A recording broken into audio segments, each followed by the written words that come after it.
the other thing that's very interesting to me about the reception I've had of men in fair play, especially with one man who said to me, I'm willing to accept your female anger in the beginning of the book because the solution has been really helpful for me and my partner.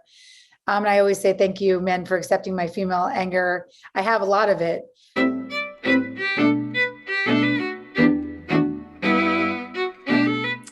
Hi, this is Frank Schaeffer, and you are listening to and or watching In Conversation with Frank Schaeffer. And today I'm very excited because someone is my guest who I am a fan of. This is her book, and it is earmarked and carefully read.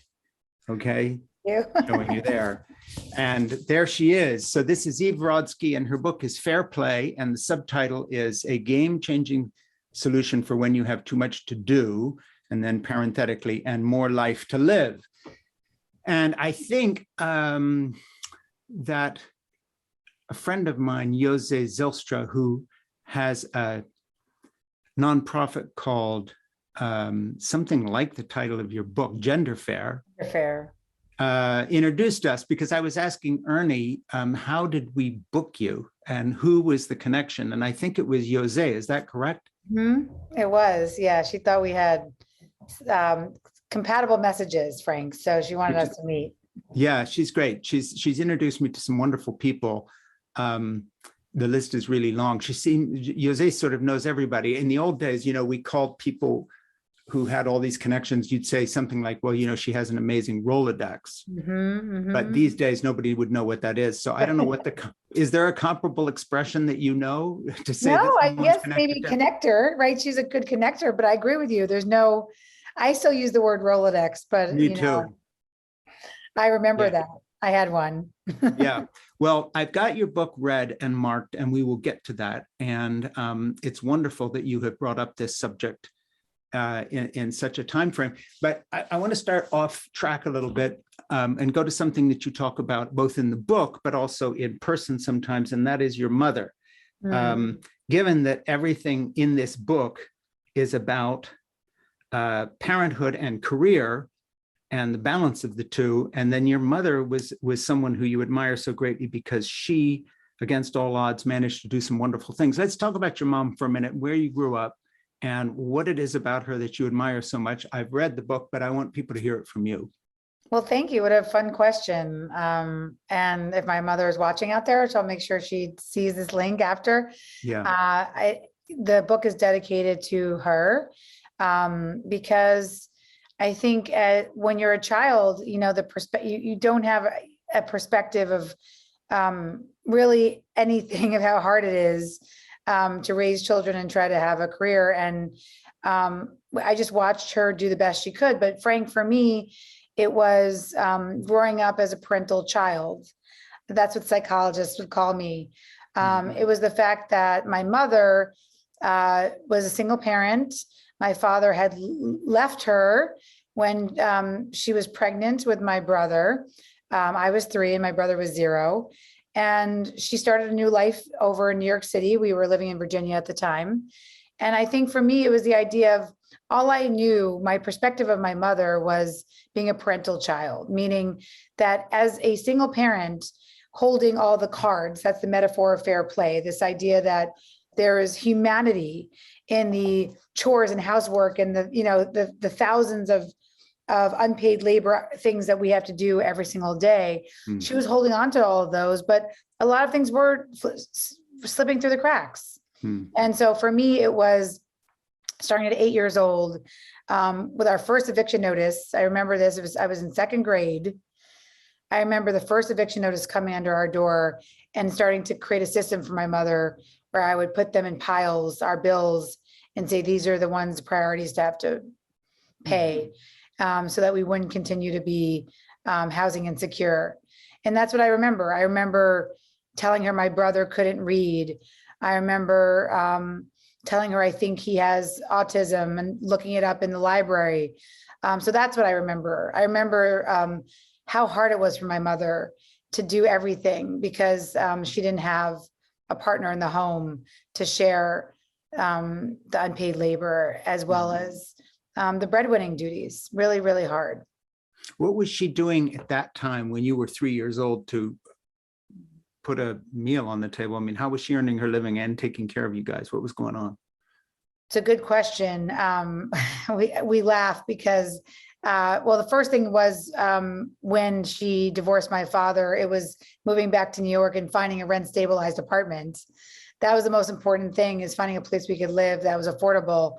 And it's hard to do that in Manhattan. So we did. We found a rent stabilized apartment in Stuyvesant Town.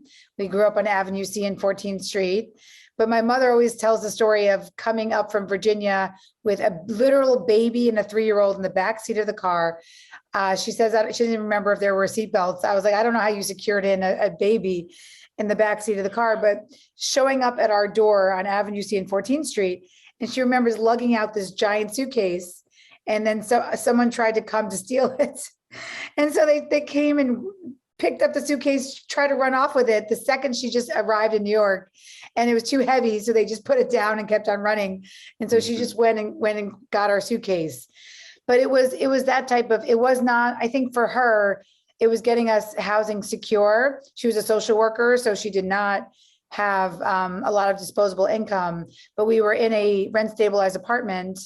But it was a hard time to grow up in New York City. The AIDS epidemic was raging. St. Vincent's Hospital is right across 14th Street from us. Yeah.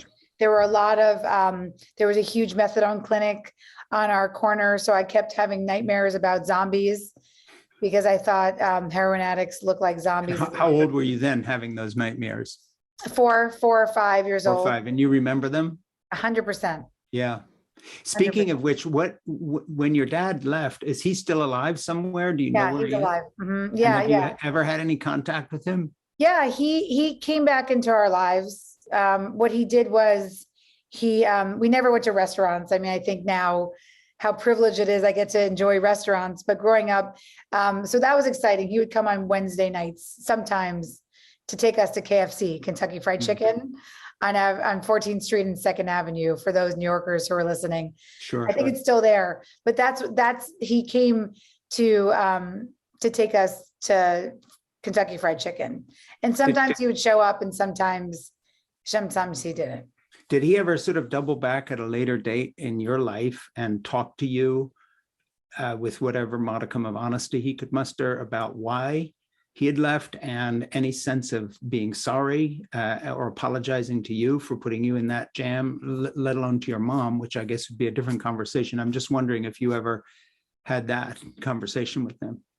Well, he actually just came out from my son's bar mitzvah, so it was nice. I got to talk to him a little bit about that. And I think what I realize about most people, and Frank, in your work, I'm sure you feel this way too, is that, part of healing to me is just accepting people for the limitations that they have, but also not being able to still love through those limitations. And it doesn't mean that I don't feel sad, or especially I think for me, I was the firstborn. I was able to, the parental child in me really helped me in terms of my grit and resilience. I think that the hardest thing for me is my brother. My brother was just a product of neglect, given all the chaos around his birth. And so he did not fare as well, and he lives still in Stuyvesant Town. My mother and I both support him. And I think he could have had a different life and so I think my father, that's what he recognizes. I think he recognizes that if he had been in our life, the legacy of my brother could have looked different. And I think it's funny. The other thing that's very interesting to me about the reception I've had of men in Fair Play, especially with one man who said to me, well, I appreciate your female anger. I'm willing to accept your female anger in the beginning of the book because the solution has been really helpful for me and my partner. And I always say, thank you, men, for accepting my female anger. I have a lot of it, but I think ultimately, at the end of the day, I believe in solutions. And what I see for men is so many men I interviewed for Fair Play said to me, they wish they had gotten it right the first time. That a lot of men who are in second families who do more unpaid labor, they're the ones in carpool lines, even if they're more successful, they recognize that those spaces in between, whether it's picking your kid up from basketball practice, whether it's teaching them to ride a bike, whether it's teaching them to tie a shoe, whether it's going on a grocery run, whether it's teaching them how to make a basic meal, do laundry before college. Those things really matter to a man's legacy. And that's what I think my father and I, that's what we talked about when he came out here last month for my son's bar mitzvah. Speaking of which, talking about a bar mitzvah and the fact that you grew up in a Jewish household, were both of your parents Jewish, or your mom only, or how did that work out? Yeah, so the interesting part that I never really get to talk about, which I think is fascinating back to my mother, is that she was the first generation to sort of break a cycle, because her parents are immigrant Syrian Jews. And the Syrian Jews have a little bit of an interesting history because they're newer immigrants than some of the Ashkenazi Jews who have been around for multiple generations in America. And the newer Jews still had the mentality of many immigrant Jewish families, which is women are meant to get married young to older men. Was sort of the message my mother heard in the Syrian community. A lot of 16, 17-year-old girls were married off to 30, 40-year-old men. Sure. And education was not prioritized, but she and her sister both ended up with PhDs. They're both highly educated, but her family is still extremely Orthodox, Black hat Jews. Yeah. But so if you think about unorthodox, or if anybody's out there has watched some of these new shows like Shtetl, it looked a lot like that for my mother's family, and it still does. And were they where were they at the time? Where did she grow up? Brooklyn. So she was in Brooklyn. Yeah, the real deal. Yeah, Avenue P and Kings Highway. Yeah, like around. She went to Lafayette High School, but that was her experience. Was a very interesting experience of being she was the first born. Her generation was the first generation born. And did your father come from a similar background? He did. His family was back to our trauma. I think for him, he came from a schizophrenic father and a mother who they lived on welfare. The only Jewish family in their community in Washington, D.C. And his twin brother, they were so poor that when his twin brother was born, my grandfather kept saying, I hear 2 heartbeats, but they didn't really have prenatal care. And so my father came out first, but his brother had permanent brain damage, and he's been taking care of him his whole life. So I think an interesting through line of all of my relatives, including my mother, and then my father, who was more estranged and then came back later, was that there's always been a lot of trauma and a lot of caretaking.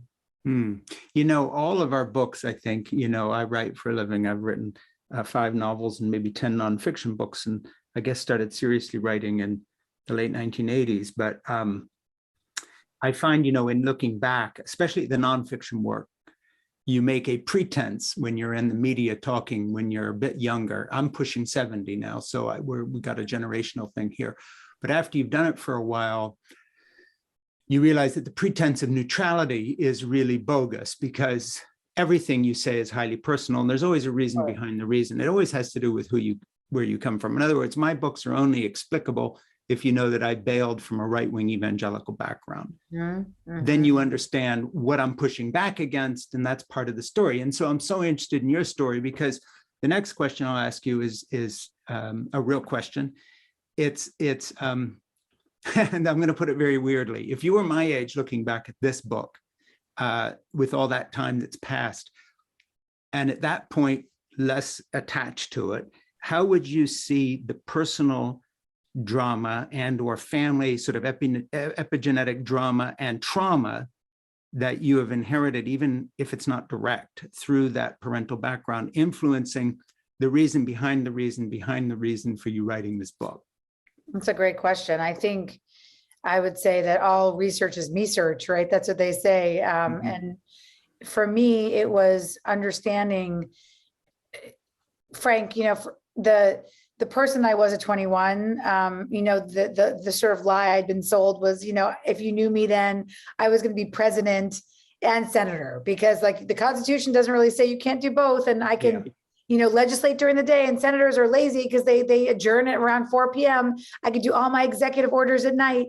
But I'm not going to give up my dream of being a Nick City dancer. So what if I flew Air Force One and into Madison Square Garden, and I could dance the Saturday 12:30 game? I mean, the amount of energy and vitality I had in my dreams was limitless. And then 10 years later, I was basically dead under the weight of the unpaid labor, childcare, and housework of my family. How old were you when you got married? Just interject. I was 28, and I had Zach at 31. And how old are your kids now? I have a 13-year-old, a 10-year-old, and a 5-year-old. Yeah, that's I sort of put that together from the book, but yeah. And so, but anyway, so to go back to the story, the question here in terms of, okay, so we have that sort of driven personality, which by the way reminds me of my mother very much. You're taught she could be this could be a conversation with her, and she came from China inland missionary parents.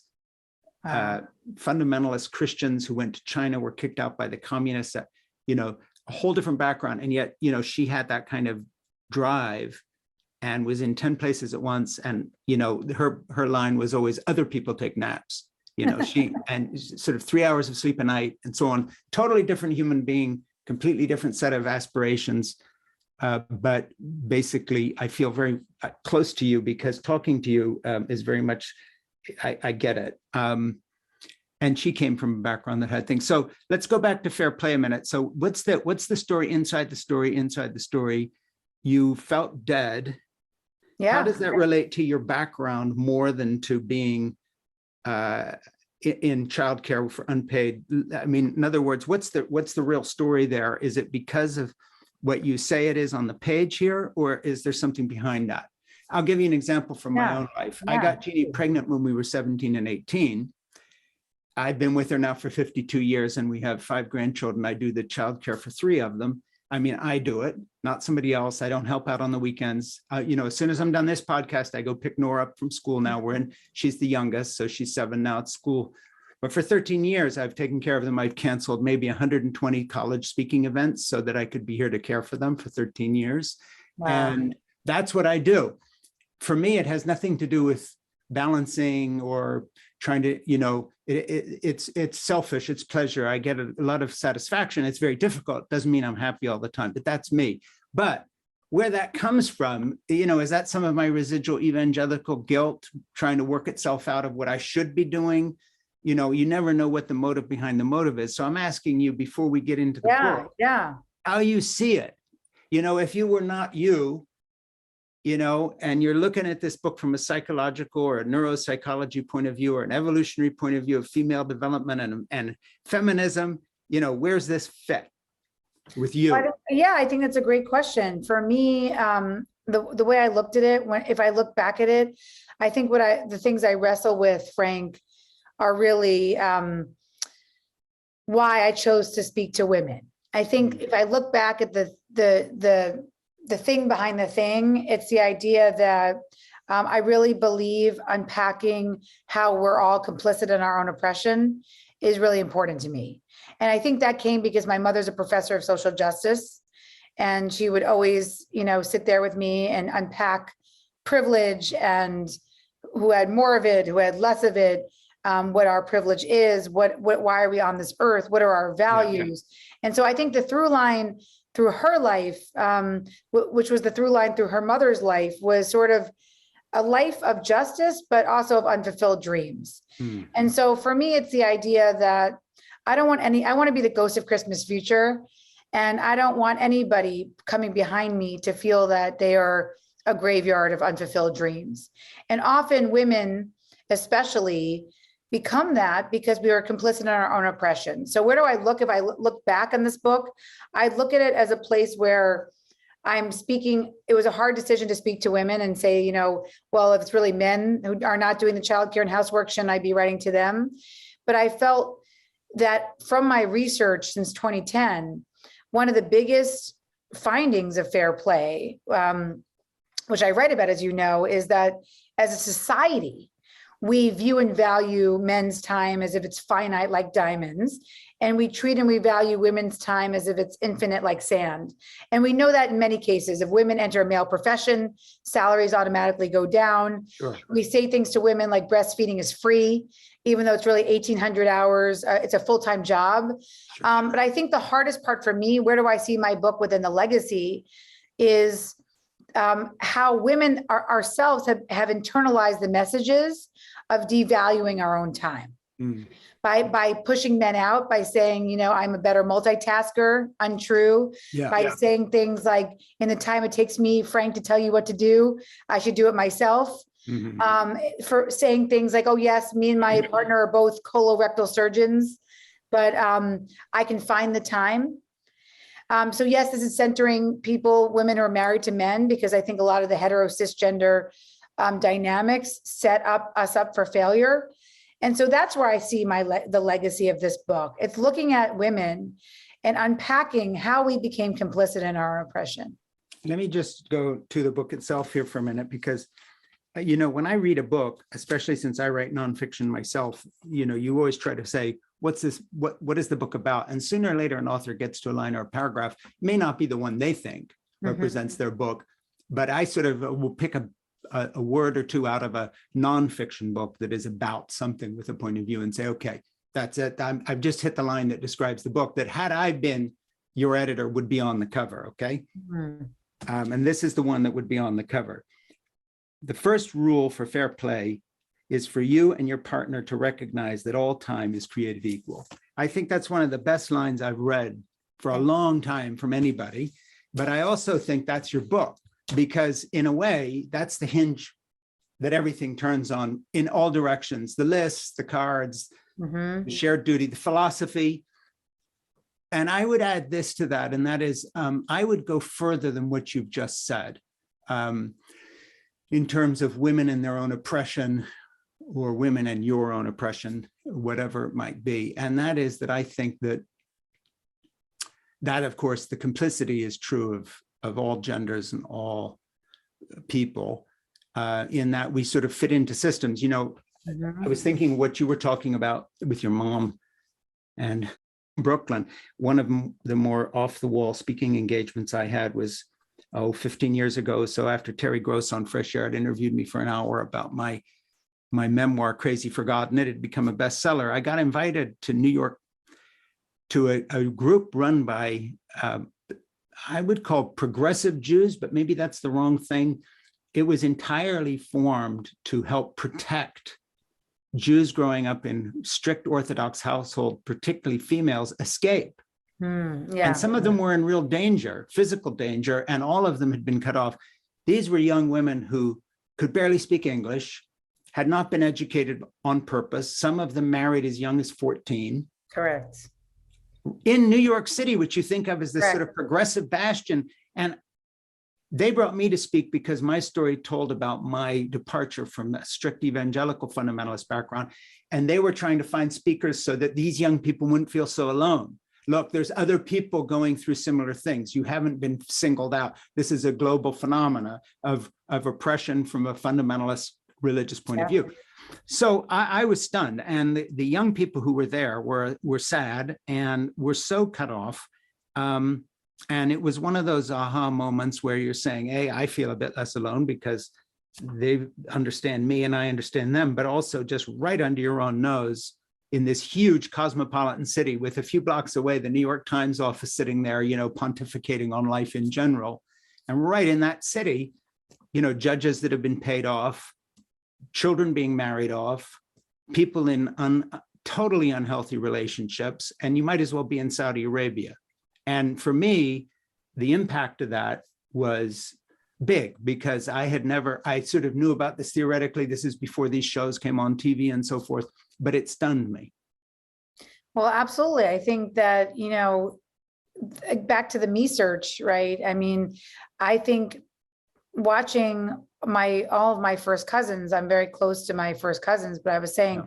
my mother and her sister were able to get out, but all of my first cousins are still in basically the same religion that you were. I mean, Yeah. whether it's fundamentalists, evangelical, fundamentalist, black hat, Judaism, it's the same. It's this idea where I say to my cousins, my Judaism is different than your Judaism, because I don't believe in a Judaism where the only rules are to control women.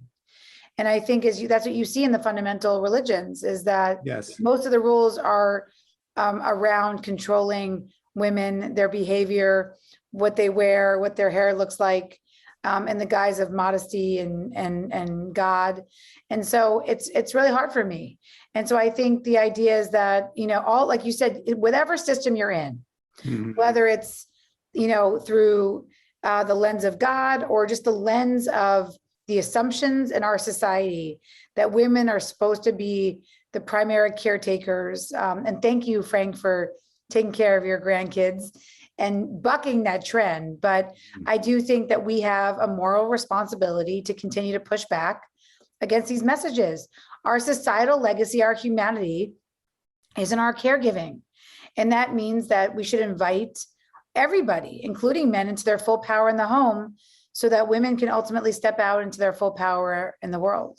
Yeah, and I would go further than that and just say, one of the things that I write about, a project I've spent the last 5.5, 6 years on, got the cover sitting behind me. We're not going to talk about it because I'm talking about you and your book today, but at the end, I'll just mention the book I worked on. But the fact of the matter is, one of the things that I have found in the research I did, by the way, helped by all the women I thank at the front of the book who teach science at university level in places like Harvard, and who helped me throughout. This book would not have been written if it had not been for the fact that my editorial board, as it were, all my advisors on this book were women, by the way. And that it just happens to be because that's where my circle of friends were. And I started sending them the manuscript about 4.5 years ago, particularly Myrna Perez Sheldon, who teaches both women's studies and a science subject. She's an amazing woman.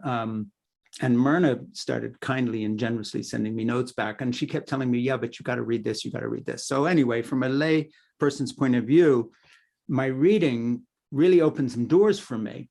And one of them that I want to throw out that you don't cover in your book, but I think that you're probably aware of, is that this idea that the women are somehow the nurturers and the caregivers, and men are by nature not, that you see running through these fundamentalist religions, really doesn't come from our evolutionary history of hunter-gatherer communities, because it actually does take a village and always did. No woman has ever been able to, I mean, I'm not talking about single mothers, but no woman can raise a child alone because she's feeding the baby who feeds the mother. There's always other people. There's cousins, there's aunts, there's villages, there's husbands, there's lovers, there's whomever. People, schools. Yeah, because babies are born with big brains. They develop 2/3 outside of the uterus. All mothers would die if the brains were completely developed, instead of just some in birth. Childhood is extremely long. Human, childhood goes on for ages compared to other primates, let alone other mammals. If you look, say, at the model of, if you look at the model of caregiving I experienced, not in my home, I'm not talking about, but in the village I grew up in Switzerland, which was in the 1950s and early 60s, but could have been 1845. I mean, in terms of the social structure, there was no division of labor between male and females. We understand normal now. The men and the women were out in the fields bringing in the hay when that was the season. There was usually an elderly couple up in the shade of a big old beech tree taking care of a toddler. Correct. Grandparents were around. There was an intergenerational community. Nobody was moving very far away, so there was always a sister living down the road who would help. There was a kind of a natural pattern to life. Now, that doesn't mean that all the men were thoroughly enlightened modern men with feminist ideals, but the actual system of life was much closer to the hunter-gatherer societies from which come. So my long point is this, and I want to ask you about this. It seems to me that not only women have been oppressed, men have been self-oppressing by giving themselves this non-caregiving, empathy-deprived life, wherein the real bottom line is what's good for corporate America and shareholders. And men have suffered. And I have a whole chapter in my book on why feminism is more of a gift to men in some ways than to women, because women have yet to really benefit, because it's always been in this corporate model of how do I balance career and my life. But who's asking the bigger question? And that is this whole dedication to defining ourselves by career title good for men either? And I don't think it is. And I think my pleasure I get in caregiving and the significance I find in helping not only with kids, but doing the dishes. I do all the cooking in my house. This has nothing to do with feminism. This is just, I like cooking. And Jeannie and I have been friends for a long time, and I help her because she's my friend, not because of that I think it's, it's not a contractual thing in that sense. But what I'm trying to say is I think men have missed out as much as women, although on the chart with women getting 83 cents instead of $1, the women's oppression is more measurable and it fits with a kind of a worldwide phenomena. But when it comes to joy, why are 4 times more male police officers killing themselves by their own hand than dying in the line of service? Why is suicide up in the military? Why are all the loneliness charts through the roof? I think there's a bigger problem than balancing life and career for women. I think the problem is balancing life and career, period. And men have got it wrong. And the women are being oppressed because the men have it wrong. But the real answer is not to put a career ahead of everything. It's to really balance the structure and all fulfill our role as caregivers. And that's a very personal, kind of passionate viewpoint that I have lived out. Well, I love that so much because 100%, the system has not benefited any of us. I mean, I think that's what it comes down to. We, like you said, we have been sort of, gaslit to think that, men are breadwinners and they should be sitting in chairs for 15 hours. Men don't want that. I mean, there was an interesting study that came out that said 45% of men wish they could be stay-at-home parents. Or want to do more of what you're doing, Frank. But then you also see the other side of things where you see there was a Twitter debate because a lot of these right-wing radio hosts kept, saying paternity leave is for pussies. What are you going to do all day when you just sit around while your wife breastfeeds, right? So there's been very non-nuanced either or conversations that feel like logical fallacies to me as a lawyer. When, as you said, that if you look back and recognize that the systems that we used to live in, like you said, understood something fundamental about human society, which is that our legacy is raising the next generation and is of productive work. And productive work means doing things in service of your household and family as a unit, then I think we'd be a lot better off. And I think for me, part of why I wrote Fair Play was not just to give people a new system for how to balance their domestic life within the current system, as you said, which is already broken, but it's really a chance to assess, why are we doing all these things in the first place? How much of what you're doing is really commodified wellness? Why is it that you're sitting there for 10 hours with a professional photographer taking a holiday card? Are these things you even really want to be doing, or did somehow society just tell you should be doing them and then you're just adopting societal values? We need to take a push back, come up with our own value system with our partners and live that out as we raise our kids. Yeah. And, I love your book for SubReasons. I'm going to get more into the text in a second and read you some things I like so much. But one of the reasons I like it is just it exists. It's so great to have another gesture of like, it's time to rethink this. In other words, the book is important just because it's there. And the need is so great. I think there are various avenues into this need. One is, an old grandfather with less time ahead of him than behind him is telling people coming after me, listen, do not throw your life away defining yourself by position and money and achievement as Harvard Business School would define it. Right. I'm telling you right now, This is not what will hold things together. My wife had she's fine, by the way, but my wife had a little heart attack about a month ago. And when she was coming out of anesthesia, having had a stent put in, I said to Jeannie, were you scared?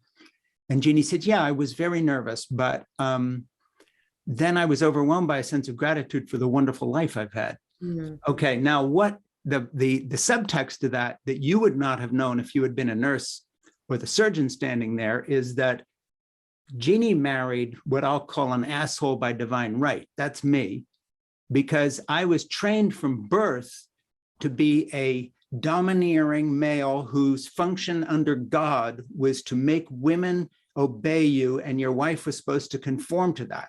And here Jeannie arrives as a teenager, sort of an original San Francisco hippie princess who had seen the Rolling Stones live 3 times and the Beatles at the Fillmore West in Switzerland on a high school graduation trip, knowing nothing about this. This guy gets her pregnant a few months later. We really were in love, as teenage love goes. And her patience and her basically being Eve Rodsky and giving me things to do and to say, if you want to stay married, here are the conditions, changed me, not because she forced me, but because I really loved her. So she saved me by making me do the sort of stuff you talk about in your book. So this is really personal to me, because what I heard when she said, I had a wonderful life, the subtext is I forgive you for all the shit that you put me through. And thank God we're still together and it worked out. But it didn't work out by itself. It worked out because she was stubborn. It worked out because she stuck by her rights. It worked out because she wouldn't let me get away with the bullshit that my father got away with in the way he treated my mother, which is how I was raised seeing that. So your book really hit home for me, because I was thinking, Eve and Jeannie are 2 different people, but your toughness and the resolve you came out of your tough background with really comes through in the book. And it's funny, it's a voice I know, because I'm married to that voice in a different context. So how long have you been married? 52 years. Amazing. How many? Yeah, I mean, it's amazing, but it's amazing only if you meet Jeannie, because if you had seen me through this arc, evangelical celebrity out there as a sidekick to my father with Everett Koop and Ronald Reagan, borrowed Jerry Falwell's jet. I keynote spoke twice at the Southern Baptist Convention, blah, blah, blah, blah, on and on in my 20s and 30s. And then thank God it was Jeannie who said to me, and then I bailed. And then I tried to earn my living outside of it. What am I going to do? Talk about leaving the Orthodox Jewish community in Brooklyn. I was in the same position. I knew nothing else. And so I cut a reel out of some documentaries I had made for my father, which all had tragic consequences because they helped form the religious right that eventually became the Republican Party in its present form. And I went to Hollywood, and there was enough creative stuff in there. So I got an agent. I made 4 feature films in Hollywood, very forgettable B movies, but it was a living. And then Jeannie said, well, why are you making these crappy scripts? Write the stories that you tell our children about growing up in this crazy mission. And then I wrote Portofino, and it was a very successful novel at that time in 1990, and gave me permission to keep writing. But anyway, long story short, I get it. And I wanted to just go back to look at something here that I liked a lot. I got it here. Consider the cost our society robbed of valuable productivity and top female leadership and talent, as 43% of highly qualified women with children take a career detour. Now, it seems to me that, again, that I love the word career detour and the way you use it there. That, again, is one of those lines that describes, I guess, the passion behind the book, in that, what I don't understand is why it took the COVID epidemic to get enough men home long enough to understand that the women they're with are full human beings, because they started to experience something. The flip side of that is a lot of those guys say, now I don't want to go back to work because I've tasted this. And actually, I want to do a better job at sharing this with my partner, with my wife. So that's what I've seen. I've seen there was 153% increase in unpaid labor for women. Yeah. I don't think we solved anything necessarily during the pandemic, but what I do think we did was make the invisible visible in a way that is like Pandora's box, Frank, and I don't think we can put it back Yeah. in. I really don't. And I think that the beauty of the uncertainty, even with this new variant, is that we're not going back to normal. Right. That this is not, there's no back to normal. And as you said earlier, what man wants to go back to normal in this capitalist patriarchy that says that you are defined by your roles? I mean, women are always been defined by our roles, but that's why Fair Play became a love letter to men, because I realized men were defined by their roles as well. And especially when you see all these, like I said, the relitigation of paid leave in this country, and seeing sort of that right-wing part of the country that you're talking about say things like paternity leave is for pussies, men are not caregivers. It's just bullshit. It's bullshit, and it's bullshit from people who have been ramming family values. Right. And actually, they've been ramming the oppression of women down all our throats with the heading, these are family values. I mean, how dare they make fun of Pete Buttigieg because he wants to spend time with adopted children. By the way, there's a very interesting study that came out of Israel 25 years ago and has since been corroborated again and again in other studies that I cite in my book. And that is that they were using gay adoptive fathers as a control for a study they were doing of young mothers who were still breastfeeding children, and they were taking saliva samples to do hormones and brain scans to try to nail down, what is love? How is it experienced by women with children? And they used adoptive fathers as a control to show how different it would be. And they found exactly the same thing. They couldn't tell the difference because an adoptive father that puts time in like Pete did with his kids is having the same brain reactions, the same readings, the same changes in hormonal output in saliva and blood as a woman. The nurturer is there in evolution. It's part of neurobiology. And so these guys on the right are wrong doubly, because they're wrong even on the basis of just science. And this, we know this now. We didn't know this 50 years ago. We know it now. We don't think it, we know it. No, absolutely. And that researcher, Professor Ruth Feldman, one of my clients funds her work. And so we've had the pleasure of getting to meet her, and it's exactly what you say, Frank. She is, she loves oxytocin. That's the love hormone, and oxytocin levels, like you said, they were not hoping, but they were expecting it to look different. Well, I quote her at length, and I've got the preamble to her first study and the second one, and all the people who did the research, and that she's one of my heroes, and because she just. I agree. Same thing here.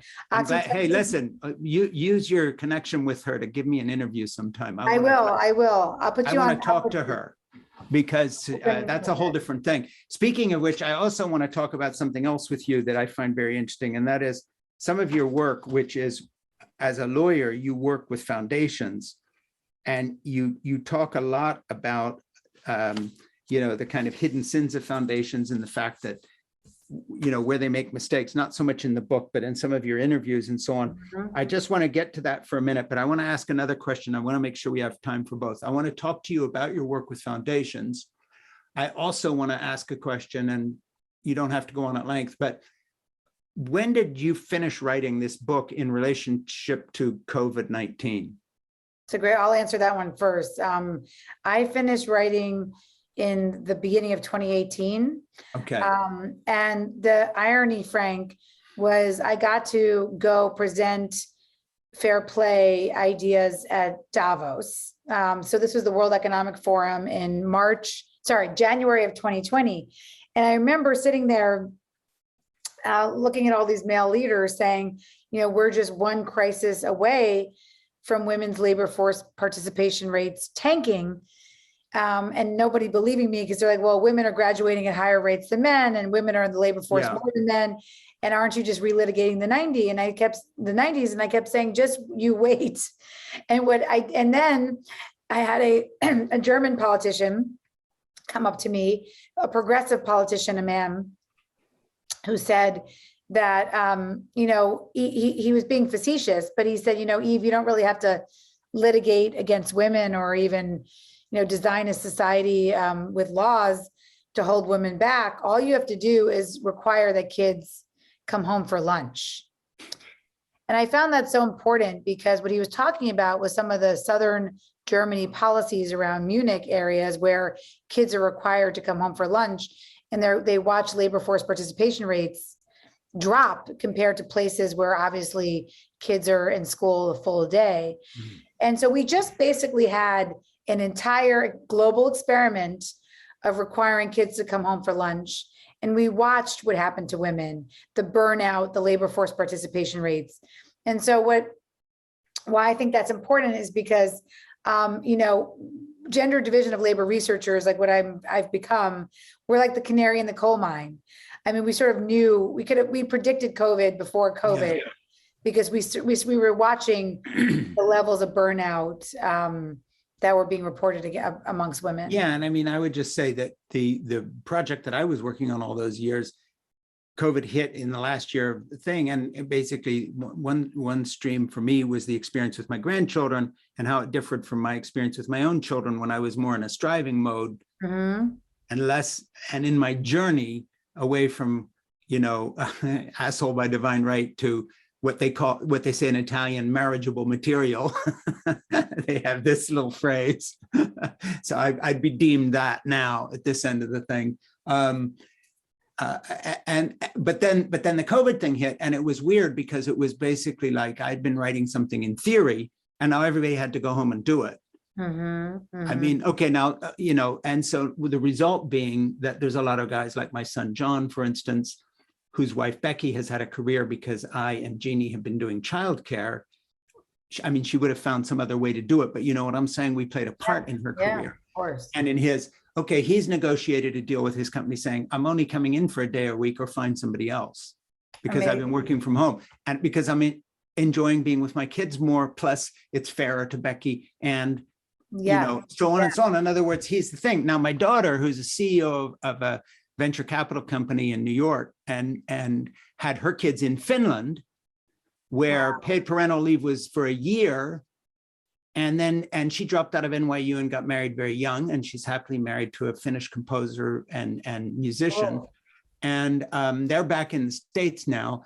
She has a great story about becoming a CEO, but two things that she's contributed to me. One, saying until COVID, everybody was hiding their families, pretending we didn't have families. Because if you wanted to be taken seriously in business, you didn't say I'm doing a school pickup or I'm going, you said I'm going to the office. Yep. Because it's a liability. But men suffer from the same thing. Even when they do have paternity leave, sometimes they don't take it. They think their career will suffer. And that's where I think the whole thing's crazy. Well, I think that's the number one point is to recognize that this is, for me, writing about the gender division of labor was never to call out individual men to say, you suck, right? It was never that, because the truth is most men don't. Most men want to have it. In my studies, at least now, thousands of people that I've interviewed, most men, the majority of men tell me they want to be meaningfully engaged in their children's lives.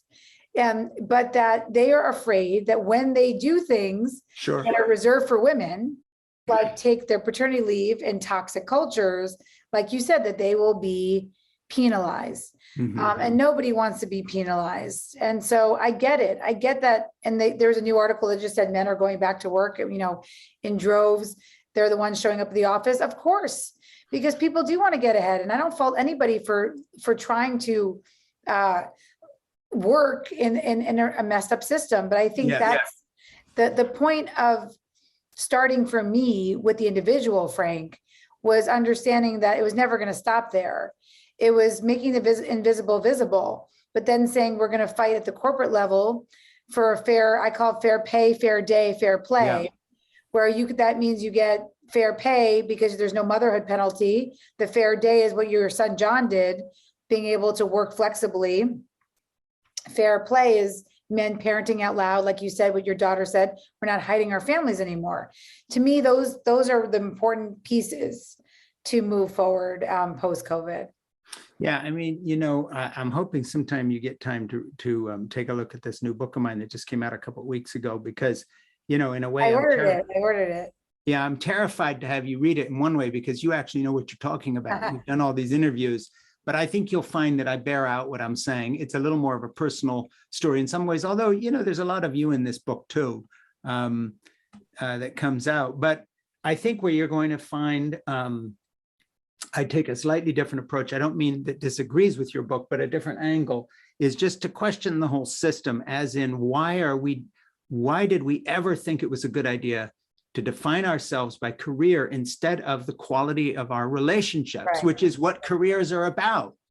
Careers aren't about careers. Careers are about the quality of the relationship that they pay for and provide. Otherwise, why bother? Nobody sits around saying, oh, and my idea was just, okay, how do we define success?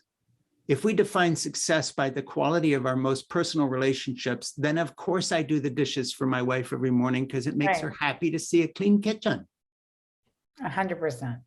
If you define your life by where your standing is in a company or your job title or how much you earn, you have a whole different path before you. And the sad thing is, I think it's one even for men that's filled with regret, because in the end, and I know this sounds a little Oprah-esque and maudlin, but the way I kind of put it is that you have to choose which mirror to look in. And if you look in the mirror of career, the size of your paycheck, the way you reference yourself in terms of your profession, your standing in a company, that's one mirror, and it'll give you a whole set of results. But if you want the real picture of yourself, it's only seen in what you see reflected in the eyes of the people who know you and love you.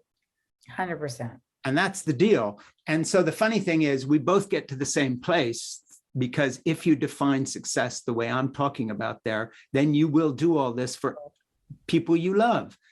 It has nothing to do with, and I like the fact that you've broken it down into these 100 cards, because that gives people an opportunity of like, okay, how do we get going on this? And whether they wind up doing it exactly the way you say or not isn't the point. It's not your point either. It's to get people thinking in a different way. And I love that about your book. Well, I think the flexibility is really important. I think it's never been a literal system to say you have to do anything the way I tell you to do it. It's just, as you were saying earlier, it's about questioning the assumptions for why we do things the way we do. Because I don't think as a society, we've been really good about asking the why questions. I think we ask a lot of the what questions. I think we put a lot of lists in front of each other.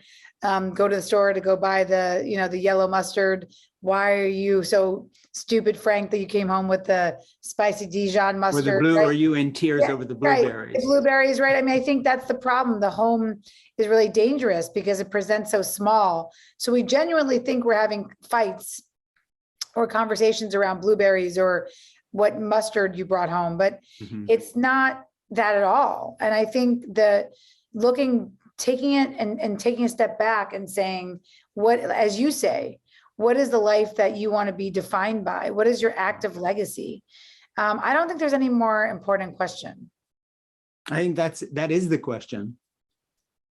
That's it. And that's what your book's about. And what I like about your book is that it won't get you all the way there, because nothing will in one book, but it's a great how-to.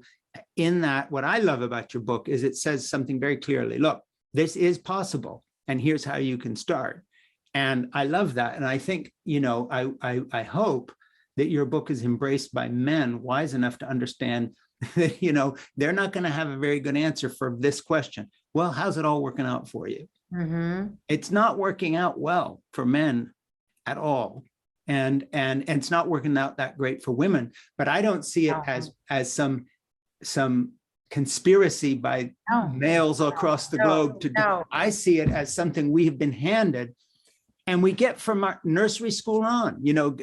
Work hard so you can get into a good high school, so you can get into a good college, so you can get a good job, so you can be there in the career, so you can have your thing. And when do we stop and tell people, hey, there's other things in life, and the only reason any of this makes sense is not it's because of this other stuff. Now, how are you going to fit all that together?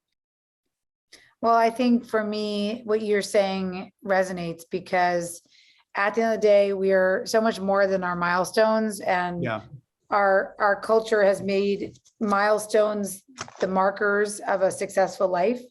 And to me, that at the end of the day, fundamentally, that has been why I think there's such a disconnect between happiness and meaning and what the lives that we live in America, especially. Yeah. I have been enjoying this conversation to the point where I've forgotten to do all the stuff that Ernie, my wonderful producer, tells me to do, which is to say things like, you are listening to In Conversation with Frank Schaeffer, and today Eve Rodsky is my wonderful guest, and she's written a terrific book called Fair Play. And if you like this podcast, please subscribe to it and share it and promote it and go to our website, blah, blah, blah, blah. I have a new book coming out, et cetera, et cetera. But I've forgotten all that. I was supposed to stop once or twice and do that stuff. So sorry, Ernie, but then don't get me such good guests. Well, I can't believe we've already been together for an hour, but I do think that I was happy we got introduced because, again, I love, not only did I love knowing that you're actively supporting the career of your son and daughter-in-law through taking an active role in the caregiving of your grandchildren, but I think this most recent book of yours is it's the same message. It's the same. I think it is too. And I'm anxious to have you read it, because the thing is, what I'd like to do, I've built a sort of a relationship with Aaron Bagwell and some other who did this wonderful film on postpartum called Year One, which, by the way, it's on everything. I interviewed it the other day, and I've got a lot of interviews with a lot of wonderful women, Felicia Davis of the Chicago Women's Foundation, Jose, who you know, and many, many other people on this topic, trying to look at it. What are different roads into this that we can really change something? And I think for the younger audience, the approach that I'm taking in the book, which I will mention now because it's the end of the program, and it is, it's out, Fall in Love, Have Children, Stay Put, Save the Planet, Be Happy. The point I make when I say fall in love, it's not only romantic love, it's falling in love with the idea that love is the thing around which your whole life will revolve, for better or worse. Okay, so it's falling in love with love itself. Have children. This program, you have been my child, Eve, because I am your parent for a few minutes. I am caregiving you because I love your book, and you've brought this book. It's already successful. It doesn't need me, but you bring this book. Hi, Mom. Look, I drew this picture, and I'm saying, that's terrific. Let's put it on the refrigerator with a magnet. That's what parenting is. Parenting is opening doors for people. So this is a caregiving operation right here now. It has nothing to do with whether you have children or not. It's whether everyone is your child. My son, Francis, who's 50, is a teacher, has been high school teacher for years. He has no kids. He's not going to have any kids. He doesn't want any kids. And yet he has more children than I will ever have. And parents come up with tears in their eyes talking about the door that he opened for their daughter or their son, and that he didn't just do math tutoring on the weekend for them for free. He cooked them lunch first so they'd be fed. Wow. That's having children. Stay put, rather than roving around always looking for the best deal. How about stay put for a minute and be with the people who can provide community and save the planet as a result? Because it's not the breastfeeding mother on the beach who is ruining the planet. It's the 5 idiots on jet skis roaring past her in the water, on useless appliances that are burning up the atmosphere, made by businesses that don't give a crap about us. And the be happy part, I guess, is the wrong wording. I should say find joy, because there's not always happiness in these things. So you and I are on the same path. And I would simply wind up by saying, if you have projects in future, like you talked about Feldman, where you think I should be talking to someone about what they're doing. I already quote her at length in my book, but let's say I hadn't known about her, or in her case, I wouldn't know how to get to her. Please double back. You have Ernie, my producer's email, you have mine. Yes. And help us reach people who otherwise would be, what are we talking to this old idiot for? Wasn't he some crazy evangelical or something? And you need to let folks know about the project, but also just that maybe the perspective of some old guy, with less ahead than behind, but who's put his money where his mouth is on these issues, brings something to the table that can help. Because I want to talk to men and say, you guys are idiots. You're throwing out, you're eating the wrapper and throwing out the candy. You're going to regret this. That's also an argument. And I make it pretty forcefully, and I want a chance to talk to more people about that. Well, again, thank you. Thank you for having me. I really appreciated the the depth of this conversation is definitely was different than any other conversation I've ever had. So that's a testament to you as an interviewer. So I wanted Well, to you're a lovely person. And seriously, I just, you know, you're somebody I'm going to be following very closely from here on out. I think you're just wonderful. And I love the tone you bring to it. And speaking from a male perspective, having read the book and now talk to you, you know, if there's some man pouncing around out there saying, what's this got to do with men? They're just idiots. I'm sorry. I apologize on behalf of the idiot that I used to be. Here's the book. Okay, fair play. It seems everybody's already bought this, but if there's 3 of you out there yet that haven't bought it, please buy this book. Thank you, Frank. Thank you so much. I will hopefully see you, and I will make sure that Ernie gets with Feldman's information. Please, because so I important. I really want to explore will. that with her. And you're in LA now or somewhere? Yeah, I'm in LA, but anybody can find me on Instagram or Twitter, but I'm just Good. Eve Rodsky. They can find me. And Yeah, no, they'll find you. yeah. And we're going to link to everything. So we don't Great. even, I mean, your book and you and whatever you want to do, Ernie will get it all from you if you just stay on a second. And we'll link Great. to anything you want to have promoted. Perfect. Well, thank Much you. love, Eve. Thank you for a wonderful book. Bye.